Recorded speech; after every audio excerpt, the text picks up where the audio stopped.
hasten glad and free. Jesus, great and highest, I will come to thee.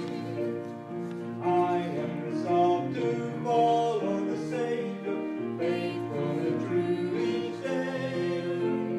Speak what he saith, do what he will, he is the living way. I will hasten to him, hasten so glad and free, hasten glad and free. Jesus, greatest, highest, I will come to thee. I am resolved to enter the kingdom, leaving the paths of sin. Friends may oppose me, foes may beset me, still will I enter in. I will hasten to him, hasten so glad and free, hasten glad and free. Jesus, greatest, highest, I will come to thee. Amen. Such a blessing to be able to pick a song like that, be able to sing through it, and have the memories that I have singing.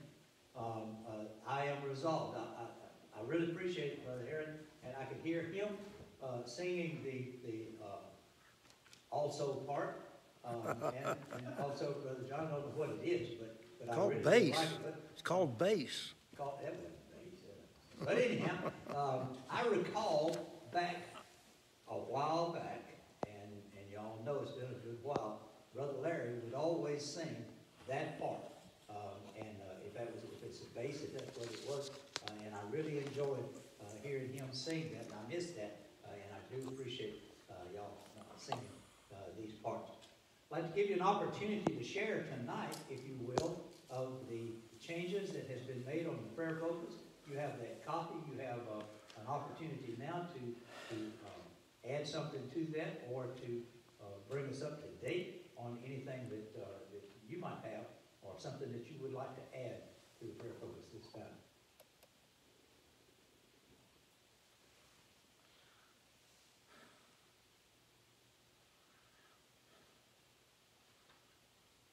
I saw today in his Facebook that it was from Oakville County, and it was quite interesting that Quiet Oaks has had 32 people that's had the COVID-19, 32 patients, 32 residents, and 3 of the workers. And we've got 52 in Oakville County, but 32 of them were in Quiet Oaks. Is that right? Okay, later on I'll share with you. I'm not going to get into the mix of this pandemic as a lot of people are experiencing, but I will share with you later on what I have found out about this in Old Brook County. So, all right, anybody else? Somebody like to add something? By the way, David, if we would, I appreciate everybody pray that the Lord will open up our youth ministry again. We really miss them, amen. And we really want to contact again and get started again. It's up to the Lord, whatever He wants us to do. Amen. I appreciate it. Amen. I do. Someone else? Anybody? I'd like to share with you then, if there's nobody else speaking, of a prayer request that you have.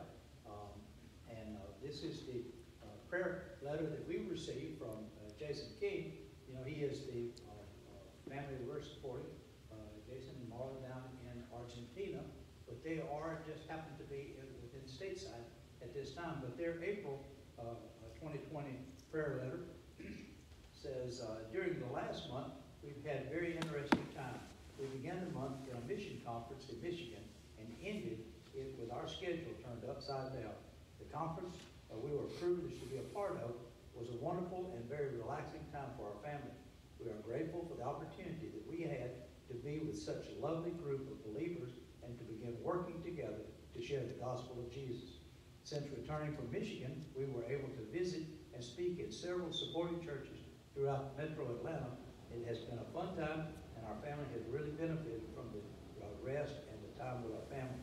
However, we do miss our lives and our ministry greatly, and we are looking forward to returning to Argentina. Originally, we were scheduled to return to Argentina on the 6th of April. Like in the United States, Argentina has taken precautions to stop the spread of COVID-19. The government has closed all borders to foreigners and has limited travel within Argentina. Also, the government has placed a 40-day quarantine on all citizens and residents coming into Argentina from other countries. The airline canceled our flight, and so for now, we are here in the States. We're grateful for the extra time we have with friends and family, but we are eager to return to our home and ministry there in Argentina. Please be in prayer for us during these uncertain times. During the time of panic and insecurity, I am so grateful that our hope is not in science, modern medicine, or government, but it's in the all-powerful, all-knowing God who is in complete control of this situation, and that we don't have any reason to be fearful. We have a complete trust in Him. Our prayer request for April, of course, for our family, as we try to figure out the next few weeks, and that we could return to Argentina very soon. For our co-laborers at Faith Baptist Church in Lanús, and navigate this time. For more laborers to go to the field of harvest. The sad part about this pandemic is that thousands will die, and they would have never heard of the good news of Jesus Christ. We need more laborers. Thank you for your prayers during this time. God bless Jason, Ashley, Marley, Nora, and Ian, the King family.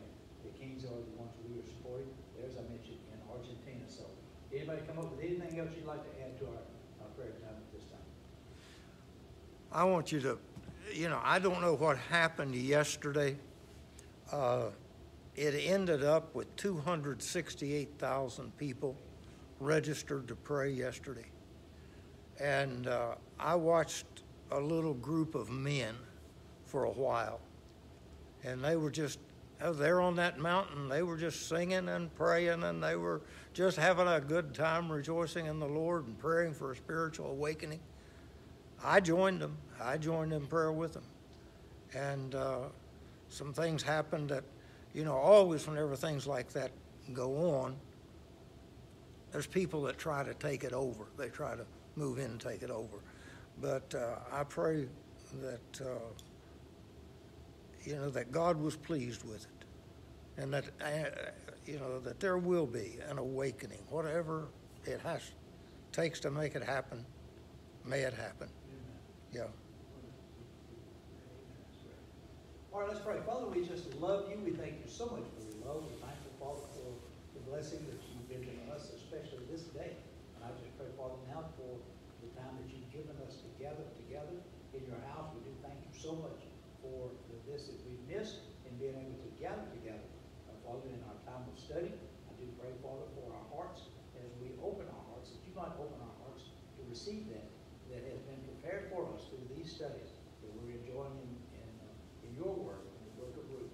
I do pray, Father, for there, you give him the liberty this evening, bring back to his memory all of that he studied and prepared for this time, this evening. I do pray, Father, for these that have been given to us, Brother Wayne mentioned, for our young people. I do pray, Father, for that opportunity. I pray that you would be with these young ones as they are having to be away.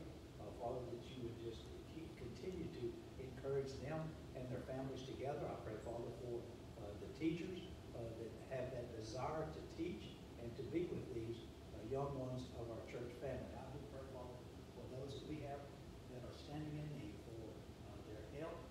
Father, so many that we have that do need your touching hand. I pray, Father, that you might heal according to your will. We do thank you so much for the evidence of answer of our prayer as we were gathered together in this time that happened yesterday. Father, for the many that were willing to join together and pray your will might be accomplished through this time. Father, we just ask now that you have your way with the entirety of our study and our time together. In Jesus' name we pray.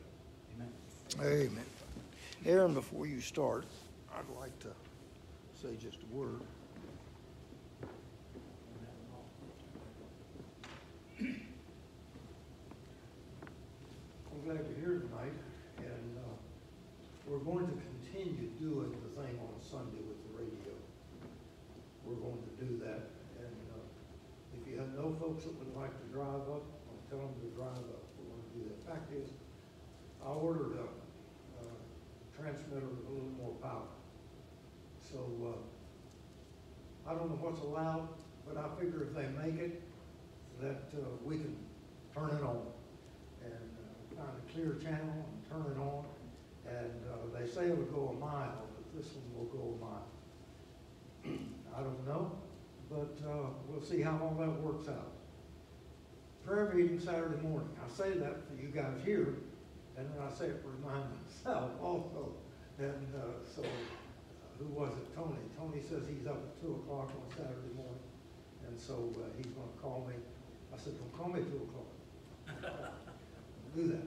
But remember to pray for him. I know he's on the list, but remember to pray for Tony. And I'll go bless. Well, Aaron, verse 15? Yeah.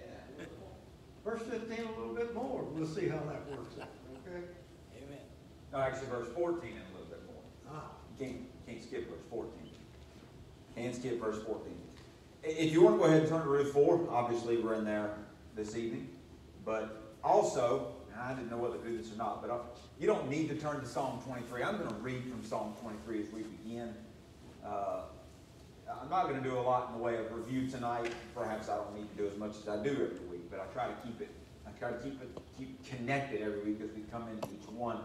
And of course, last week we'll read the verse from last week, and so I'm sure I'll give us a little bit of a reorientation. But as you turn over to Ruth 4, this is very familiar to everyone. The Lord is my shepherd; I shall not want. He maketh me to lie down in green pastures. He leadeth me beside the still waters. He restoreth my soul. He restoreth my soul. I want that to dominate our thinking tonight. It's going to certainly dominate much of what I have to say this evening, but I want us to start there because we're going to end there. Maybe this will help keep it in our minds and keep it fresh. I don't know. So that as we come to the end, as we come to this exclamation of the ladies in Bethlehem that we're going to see the beginning of tonight, just to see exactly what took place in the life of Naomi as we shift the focus a little bit. So in Ruth 4, let's go ahead and start from verse 13, where we were last week. We know the story up to this point. So, thus, therefore, everything now finds its culmination here in this verse. Not the finality of everything, but all that has gone on now sort of, it just comes together. The spokes of the wheel finally mesh right here. And everything that's going to occur after this occurs because of what finally happens here in verse 13. So, Boaz took Ruth, and she was his wife. And he went unto her, and the Lord gave her conception, and she bare a son. Some say it's the only overt reference to the activity of the Lord in the book. Chapter 1, the Lord visited his people in giving them bread. Okay? Other than that, there's other things that are blamed on the Lord or ascribed to the Lord. But right here, the author, the storyteller, certainly the divine author, is making an overt statement that he gave her conception and she bare a son. And upon this news, and of course it's 9 months that's jammed into this one verse. We went from 24 hours in about a chapter and a half to 9 months in the span of just 15 Hebrew words. In verse 14, and the women. Which women? The women. You don't know which women this is? No, we don't know. It's just generally the women of the city. Probably those that were close to Naomi or within her group of peers, or just even perhaps the ones that she would have spoken to when she first came into the city over in chapter 1. It's not denoted that those were women, but perhaps as she came in through the marketplace and the gate and the whole city was moved about them, as it says in chapter 1, perhaps as she spoke to them in chapter 1, or perhaps they speak now to her. And the women said unto Naomi, Blessed be the Lord, which hath not left thee this day without a kinsman, that his name may be famous in Israel. And he shall be unto thee a restorer of thy life, and a nourisher of thine old age. For thy daughter-in-law, which loveth thee, which is better to thee than 7 sons, hath borne him. And Naomi took the child and laid it in her bosom, and became a nurse unto it. And the women, her neighbors, there's the answer, right? The women, her neighbors, gave it a name, saying, there's a son born to Naomi. And they called his name Obed. He is the father of Jesse, the father of David. The complete price of redemption had been paid, and Ruth had come to Boaz's feet to surrender her will, forsake her pledge to the law, and request the ultimate grace which only a kinsman redeemer could provide. Boaz had gone away to provide a place just for her, that where he would be, there she would be also. And having paid the price and prepared the place, he comes for his bride. And so Boaz took Ruth. And upon this union, and upon this conception that the Lord gives, rejoicing breaks out. Now, we had rejoicing already at the gate, at the union of Ruth and Boaz. There was rejoicing already. There was a lauding of what Boaz had done in his action as a kinsman. There was a prayer for blessing upon his home. A very lofty prayer. Maybe a little strange. Perhaps it challenged the way we thought about things. It certainly connected things scripturally and historically. It perhaps needed to be. Certainly, I will say they needed to be. In terms of the tribe of Judah, who at this gate, in essence, the whole tribe is renewed and refreshed, and can I say redeemed, here at the gate with the actions of Boaz. But now with the conception and the birth of this son, this child, there's rejoicing. Our focus is shifting towards the future. We've not been just burdened down with the past and what we've dealt with, because we've been in the present. We've dealt with things as they've come to us, but always with the shadow of the past, the things that had gone on, because it was always a reclamation of what had taken place that really is culminated in verse 13. Now things are shifting towards the future.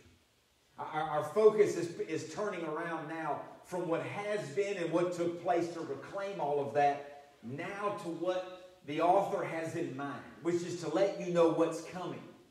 And as I said last week, and as I've said before in the book, we can't just say that the genealogy of Ruth is the only reason that it's there. Because if all you want is the genealogy, you can find that in other places, both Old Testament and New Testament.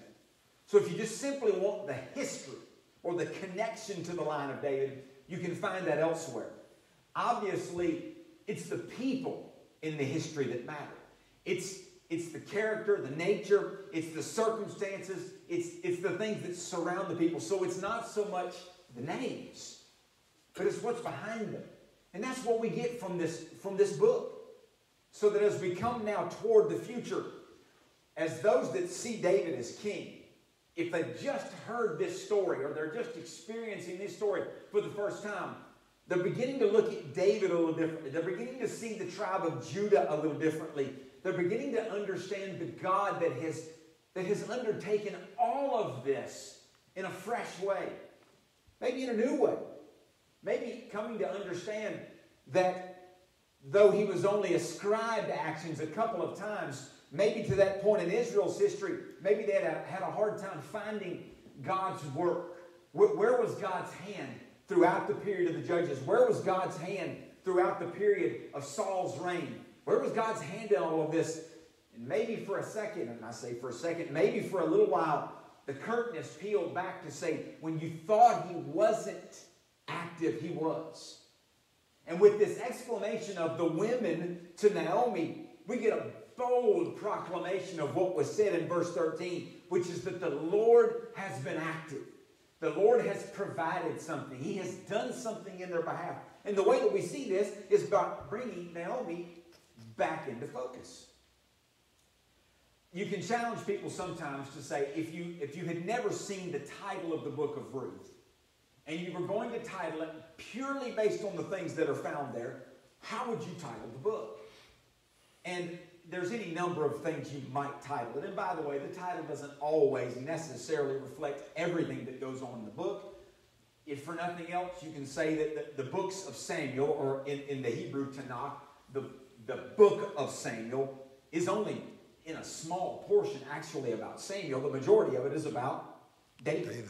David predominates the books of Samuel. So it's not always the title that gives us a clue to it, but sometimes it tends to make us assume that there's a particular theme to it. If you simply read the book of Ruth without knowing the title and just said, okay, what character in this story does this thing revolve around? Where it begins on Naomi and it really ends on Naomi, except, of course, for the genealogies. The bulk of the substance of the story sort of revolves around her. But let me say it this way. It's not that it revolves around her. It's that, remember, this is also a work of poetry.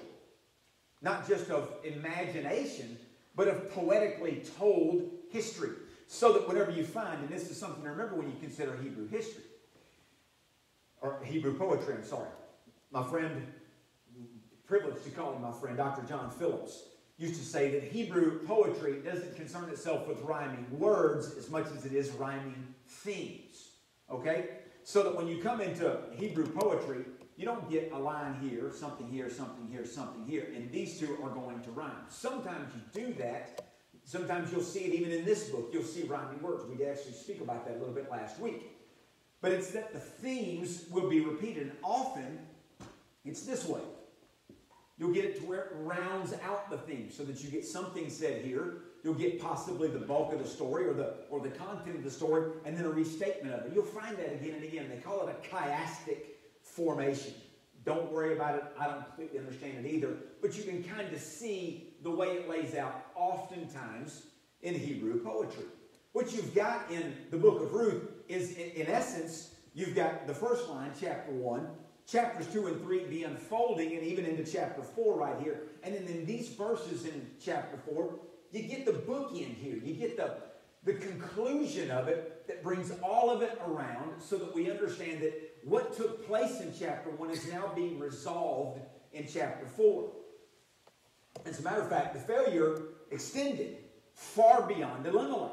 So that what we find here in chapter 4 is a completed redemption that doesn't just complete what happened with Elimelech, but fulfills a facet of loss incurred by Elimelech's wandering. It's the tribe's apostasy. So what's being resolved here is far more than simply what happened here. It's all that's gathered up before this. It's not merely a king that springs from this marriage. It's a man after God's own heart to sit upon the throne of God's redeemed people. So what's being resolved here is not just but Naomi, but we're going to understand it through the eyes of Naomi. But if you think about the whole book, just for a quick contrast, in chapter 1, Naomi is hopeless without prospects. In chapter 4, Naomi has a solid expectation. That's the true essence of hope. In chapter 1, the hand of the Lord is against Naomi. In chapter 4, the hesed of the Lord has given her a greater son. In chapter 1, the Almighty testified against her. In chapter 4, the people of the Lord testify about the Lord's goodness in her behalf. Chapter 1, there's no child in her womb. Chapter 4, there's a son in her arms. Chapter 1, there's no husband or child to love her. In chapter 4, there's a daughter that's better to her than 7 sons. In chapter 1, she's an emptied woman. In chapter 4, she's a completely fulfilled woman. Amen. So in chapter 1, we have empty, guilty, afflicted. In chapter 4, full, restored, and loved. Thus we find the women who maybe are the ones that Naomi rebuked in chapter 1, now blessing the Lord on her account in chapter 4. And so what's the content of their blessing? Well, they say, "Blessed be the Lord, which hath not left thee this day without a kinsman." This is the third blessing in the book of Ruth. Chapter 2, verse 20, Naomi blesses the Lord at what? The discovery of Boaz. Now, she was happy about the discovery of grain, of goodness, of someone's kindness and showing pity toward Ruth. But then she finds out it's Boaz, and what? "Blessed be he of the Lord that hath not left off his kindness to the living and to the dead." That's where we begin to understand this idea of hesed, of loving favor, loving kindness, that almost indefinable, untranslatable word that just goes beyond the bounds of vocabulary to let us know, something beyond mere kind favor or good feeling is taking place. Someone has bound themselves to love, bound themselves to abundant mercy. That was the blessing in chapter 2, verse 20. In chapter 3, verse 10, it's Boaz who blesses the Lord upon what? The kindness of Ruth. So in the first two blessings, it's the overt connection to the kindness of someone, whether of the Lord, of Boaz, or of Ruth. And now here the third one in chapter 4, it's the women of Boaz, or the women of Bethlehem, blessing the Lord because of the kindness of the Lord that has been offered through Boaz. They are all connected in some way with this hesed, overtly in two instances and certainly implicitly in this final instance. So what's the content? What's the content of the kindness that's taking place? Is it just simply that it's a son and we rejoice because of the miracle and the wonder of life? Well, no, it's got specificity. Blessed be the Lord, who hath not left thee this day without a kinsman, that his name may be famous in Israel. Well, here's a question. Who is this kinsman? And this is the word Goel. We've seen a couple of different words for kinsman throughout this book. This is the word Goel. This is the Redeemer. So who's she talking about? Well, it becomes clear who she's talking about in verse 15. Because she references this one that will be a restorer of thy life and a refresher, a renewer, a nourisher of thy old age. Because the one that loves you hath borne him. So it's referring back to a particular person. But it's not Boaz. We've been very focused upon Boaz as the Goel. The only other Goel that we've made mention of, heavily, of course, is the nearer Goel. Which, could I say, is essentially as good as having no Goel. But at this point, there's been a redemption. Not only has been a redemption of land, there's been the Yavam. That's that levirate marriage. That's the marriage of one to another whose husband died childless. And so here's Boaz having come in and undertaken all of these customs and laws and provisions and gathered them all up and brought them to completion. Is it talking about Boaz? Well, it's not talking about Boaz, then why mention it? What further need? Let me say it that way. What further need is there of a Goel? Well, if we went back to chapter 2, verse 20, and we talked about the Goel, the kinsman, the man is one of our next kinsmen. We remember that being a Goel is not simply about redeeming land. As a matter of fact, there were at least 5 responsibilities that fell to a Goel. Number 1, of course, was redeeming family land. We've talked about that. That's something that Boaz has done. Not only did he do that, he took on the other responsibilities that in this case attached itself to that, which was the marriage to the widow. Of course, this is not just any widow. This is a Moabite widow. So having taken on all of that, he's shown himself to be sufficient as a Goel. When someone else would not be, he has. So that's one aspect of it. Redeeming family members. Making sure that others who have found themselves in bankruptcy and sold off to someone can be redeemed back and their debts paid. It was also avenging of blood. It was the receipt of restitution money on behalf of someone else in the family. It was the protection or the ensurement of civil justice for an accused family member. There was a lot that was entailed in being a Goel. That's why it was vital that the family of Elimelech, thus the family of Naomi, not be left without one. Now Boaz is acting in behalf of one, but in direct connection to the family, the only one is one who has shown he doesn't have the character or the will to do so. And so they say, blessed be he of the Lord, who hath not left thee this day without a kinsman. We get some idea here then of what truly was lost, or the extent of what was lost in Moab. It's something that pertained to the extended family. When Elimelech went down to Moab, and Mahalan and Chilion both died along with him, obviously after him, it wasn't simply lives lost, though we don't undervalue that by any means, but as it pertained to the rest of the family and to the tribe, someone here played a very important role. And what Naomi found herself was without hope, without any idea that anyone there would actually undertake to restore all that Elimelech had lost, that Mahlon and Chilion could not continue on. And yet these women say, the Lord hasn't left you without a kinsman. They're talking about this third Goel. Not just the nearer Goel who failed, the greater Goel in Boaz who has now fulfilled his capacity, but this one who will continue on the work. He has not left you without a kinsman. It's an interesting way that they say this. The word they use here is Shabbat. Now, if that word sounds familiar, it's because it sounds like Jewish Saturday, which is Shabbat, or Sabbath. And if you want to go through the days of the week in Hebrew, you essentially say day first, day 2, day 3, day 4, day 5, day 6. But you don't say day 7, even though day 7 is Shabbat. You say Shabbat.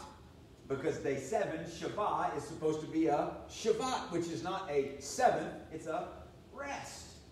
Of course, that's where the idea of 7 being the number of completion, because it's the completion of a week. But when we see that, here's how it looks. Shabbat, Sabbath, okay? The word they use here when they say, he hath not left thee this day without a kinsman, they say, he hath not hishvit. It's the same root word, okay? Here's what's happened to the word.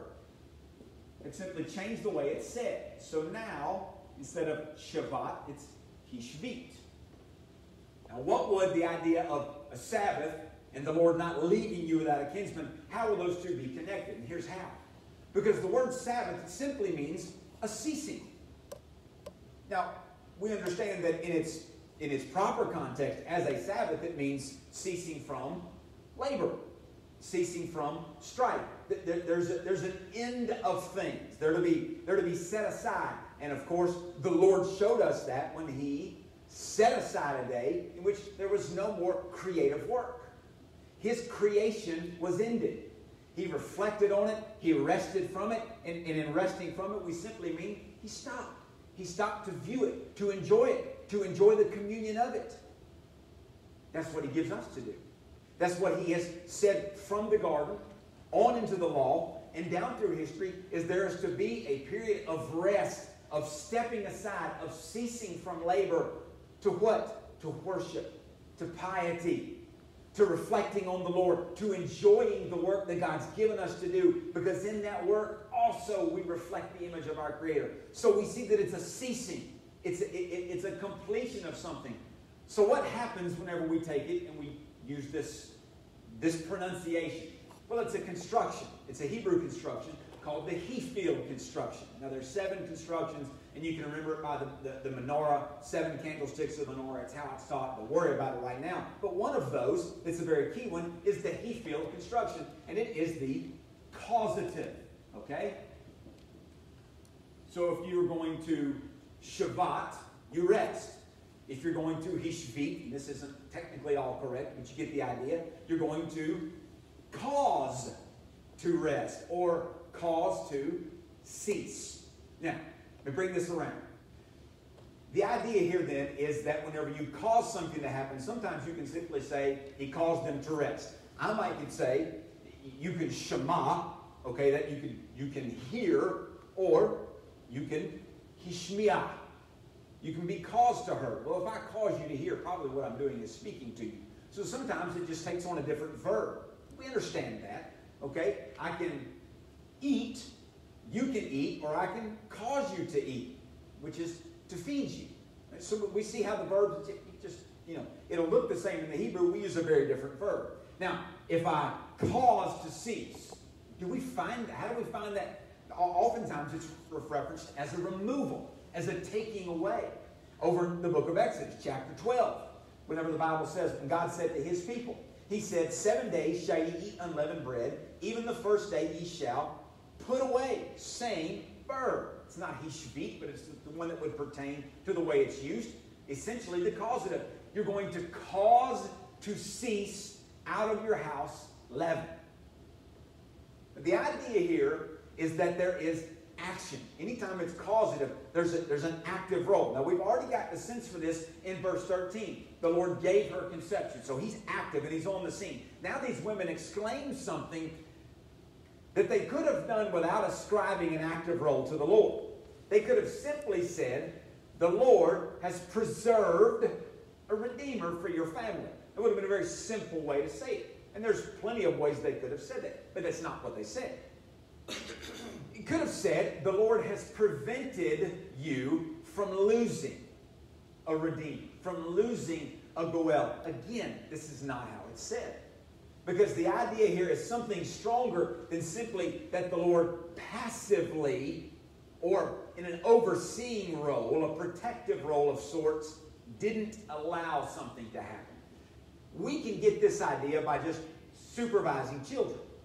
It's not simply that we watch them, it's that we see if they're going to get into trouble, then we'll guard them. We'll perhaps make those barriers to the steps so the child can't go and fall down the stairs. We'll do other things to put measures in place to be an active participant and yet at a distance. Well, in this case, and this is, I don't want to say it's inference, because it's not inference. The idea here is that God has not simply overseen or just guarded against or somehow in a distant role not allowed them to not have a redeemer. That's very wordy, I know. Here's the idea, is that he has caused that they not be left without a redeemer. In other words, it is due to his activity that they are not, this is not a word, that they are not redeemerless. I made up that word, okay? But I want you to see that it's not simply that God has said, well, just make sure that doesn't happen. No. The Lord has stepped into the situation. He has ordered that a redeemer would be preserved among this tribe. In the same way that he has ordered that there would be a redeemer for us. Not just for national Israel, but for the world. That God has been actively involved. It's not just a shepherd management to make sure that no one gets off path and strays and things get out of control. No. God has at all points of this story been involved. It's the same thing as when in chapter 2, verse 20, whenever Naomi said, the Lord hath not left off his kindness. You see, her thinking had to be shifted. She thought, over in chapter 1, that the Lord had what? Caused all of these things. Now, maybe rightly, because she was to be punished, or because Elimelech should have been punished, or Mahalan and Chilion should have been punished, but whatever the reason all of it came about, the idea is that he's caused me this bitterness. He's caused this affliction. He's testified against me. He has been my adversary. That was her perspective. Whenever Boaz came on the scene, that first blessing that I mentioned a moment ago, that was when the light came on. That he's always been on my team, which is a silly thing to say, but just forgive the triteness of it. In other words, he's always been working in my behalf. The fact is, God's always been working in his behalf. But as Naomi understands, his kindness has never abated. Even whenever we were at the funerals there in Moab, at Elimelech's and Mahalan and Chilion's funeral, as we were destitute and wandering back over the north of the Dead Sea and up to the Judean hills, up to Bethlehem, all this time whenever my daughter-in-laws had to go and glean the corners of the field. Who would have thought that someone in the family of Elimelech should glean the corners of the field for sustenance? Surely God is not for me. She discovered that the hesed of the Lord had never abated. And what is announced to us here by these ladies is that the Lord has caused you to not be without a kinsman. There is for your family someone to protect the tribe, to safeguard it, to see justice done, to see blood avenged, to see all of these things protected within the family. Why? So that the promises of God will abide with continuity, with perpetuity, so that always the plan of the Lord is being fulfilled. Amen. It's likely that this is the very opposite of what Naomi thought. in chapter 1. She thought he was the cause of the trouble. When in fact, he was the cause of the restoration. Yes. He was the cause of the salvation. But that's our limited viewpoint.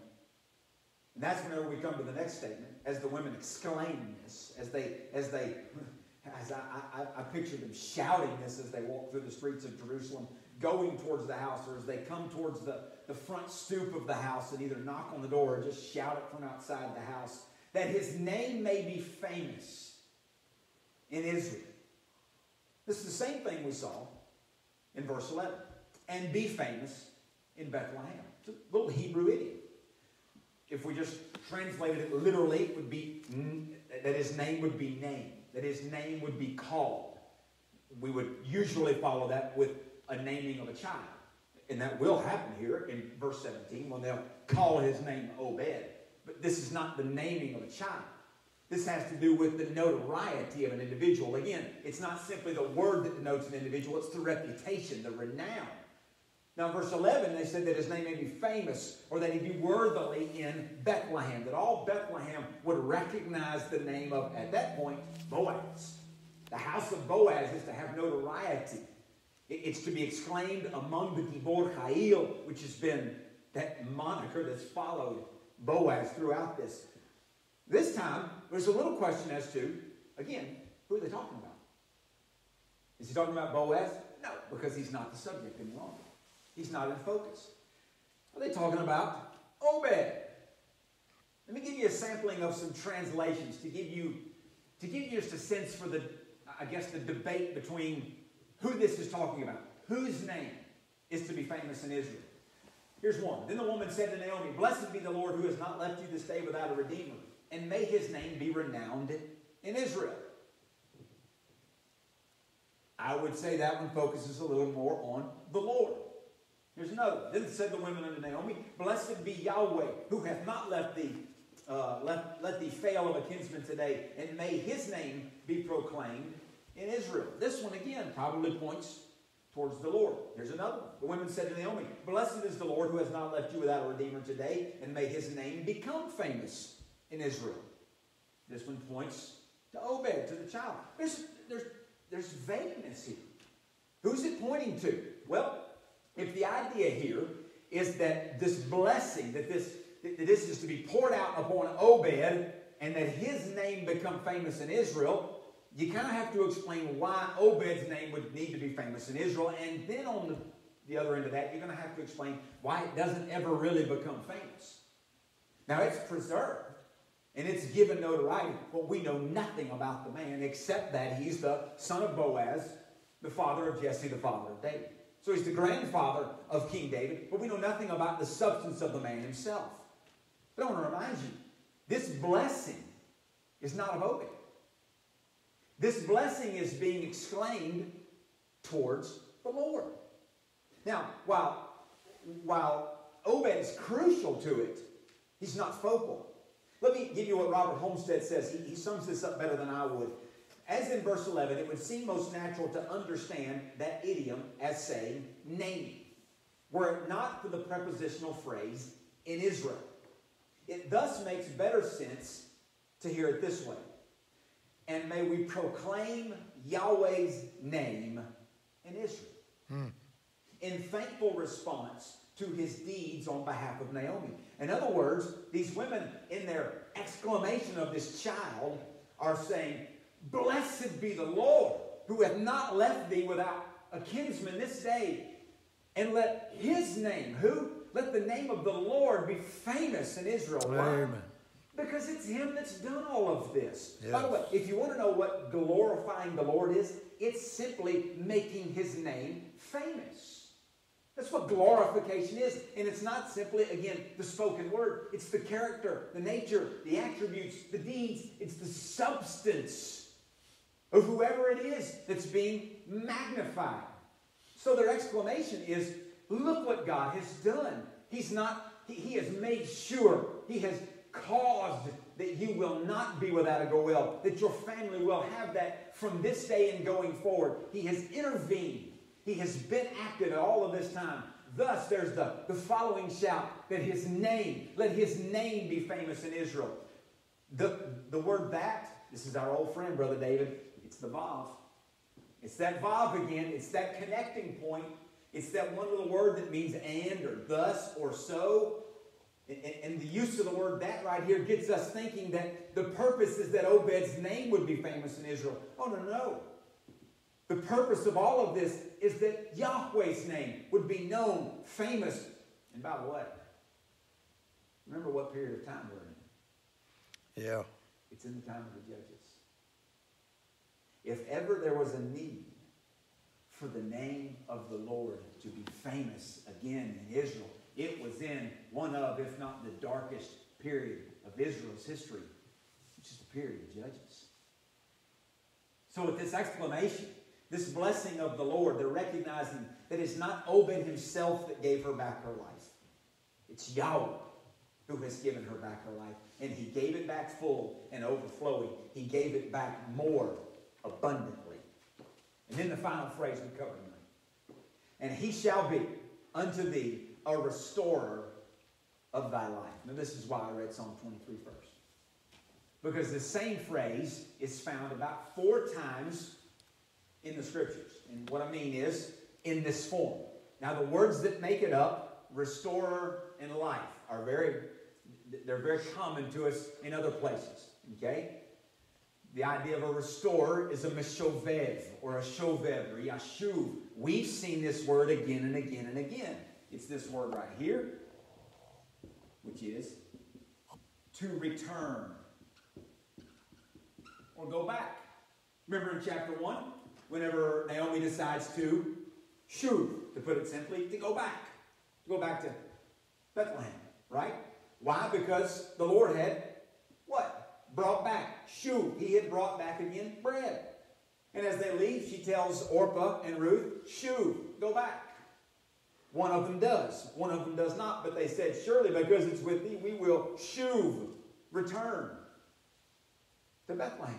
Because it's with your people. So that theme has really provided a foundation. So when we come to the end of this, we find an interesting explanation.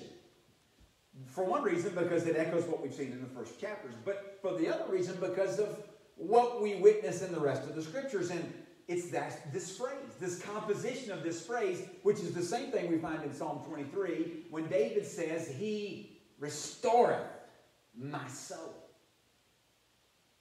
He shuv. That's not how it's written, but that's the idea. He shuv. He gives back my soul. Now here we saw restorer of thy life. We find it other ways. In Psalm 1977, the law of the Lord is perfect, converting the soul. Same idea, restoring the soul. Job 33:30, to bring back his soul from the pit. Proverbs 15:23, for he refresheth the soul of his master. The other word that's in this, let me clear the board here a little bit, okay? The other word that's in this is the word for soul. That's the word nephesh. Nephesh. Key word throughout the scriptures, of course. Very common word throughout the scriptures. Essentially, it just means a breathing creature. That's pretty simplistic. It's also probably just a bit inadequate.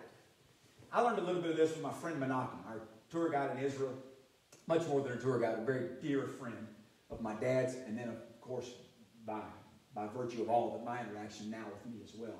And by the way, I consult him often when it comes to dealings in the Hebrew language, and there's always an answer. Menachem's always good to provide an answer. Sometimes it's just a fun answer. Sometimes it's a very helpful answer. Something happened a few years ago when I was going through this, and I noticed the connection between Psalm 23 and Ruth 4:14.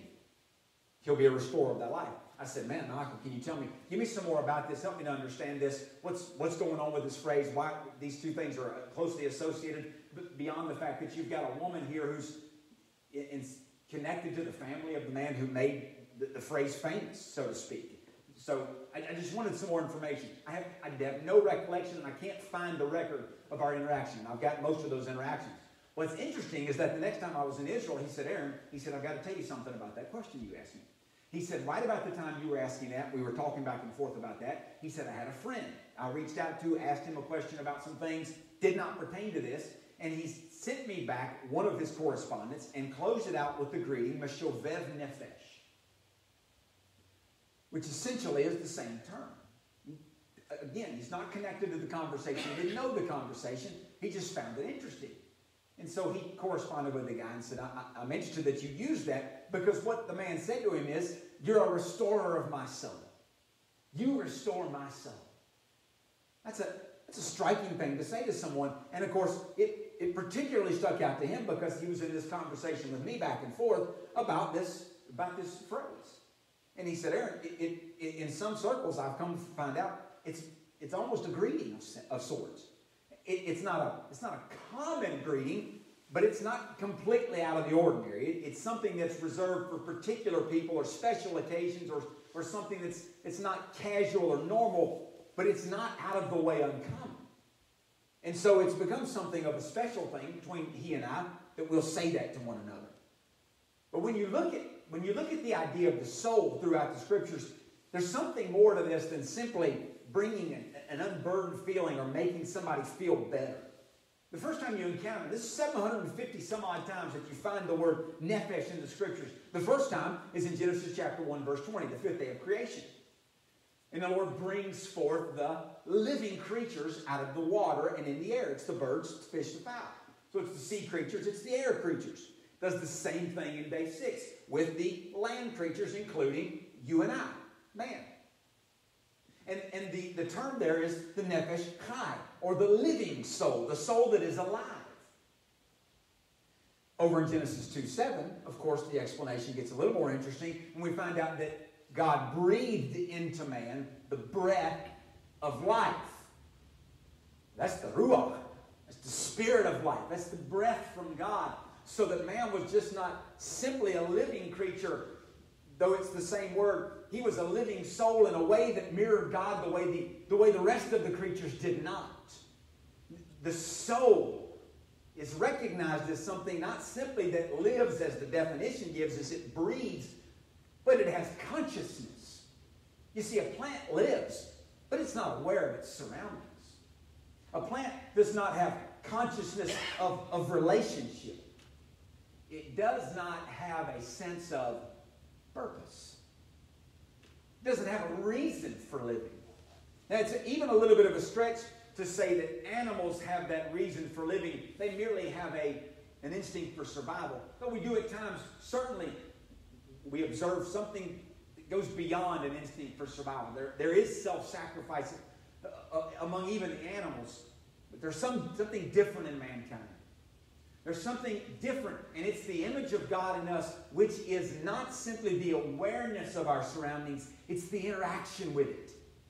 It's not just the interaction with it, it's the responsibility to contribute to it, to be a part of our fellow man, to be a part of those other living souls. It is a two-way relationship. It's a two-way existence.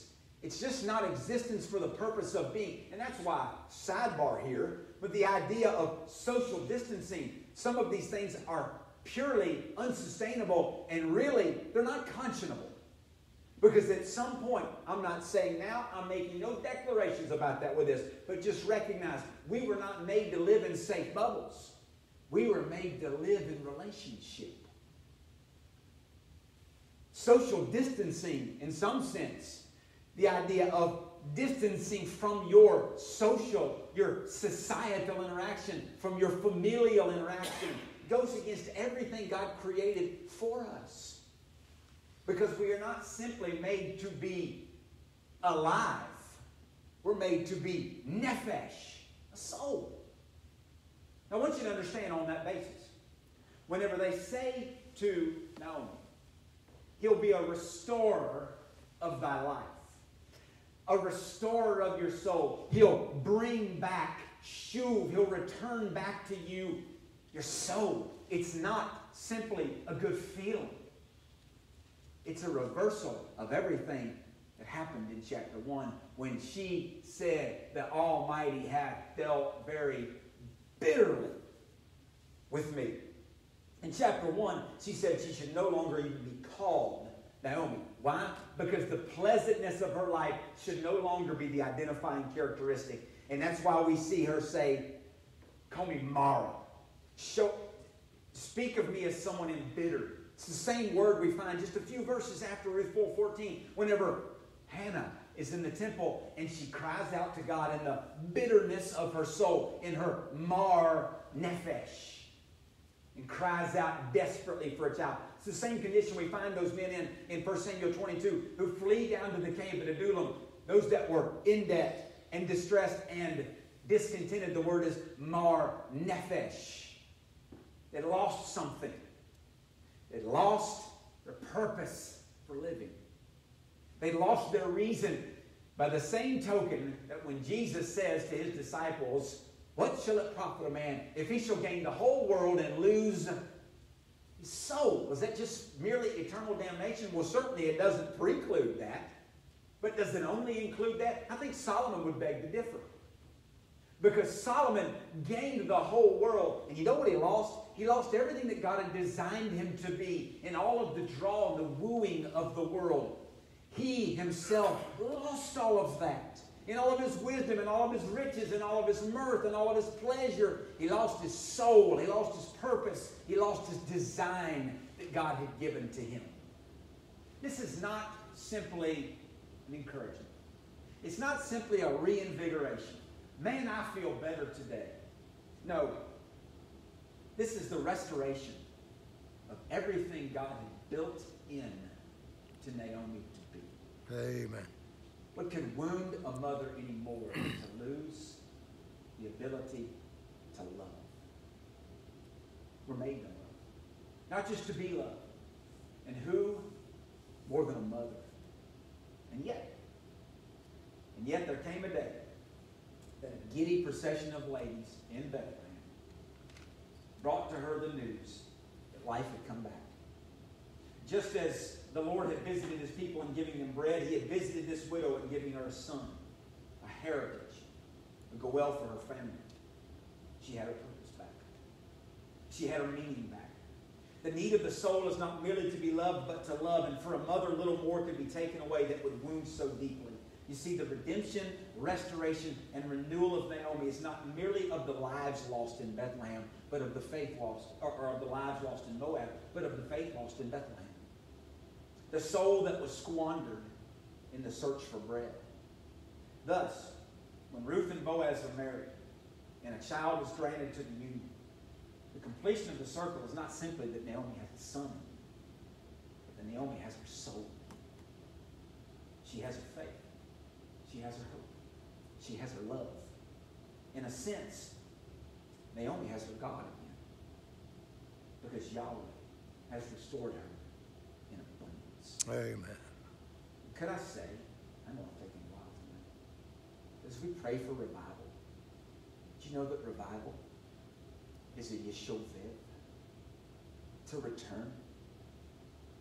And unless we regain our soul, unless we have returned to us the soul of who we are as believers in Christ, as sons of God, as the church, to grasp again who he's made us to be, there's no revival.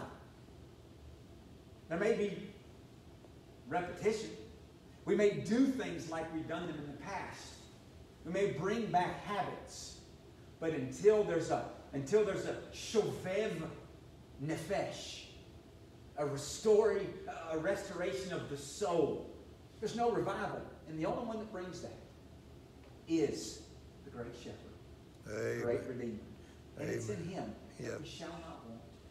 Yes. He will make us to lie down in green pastures. He will restore our soul.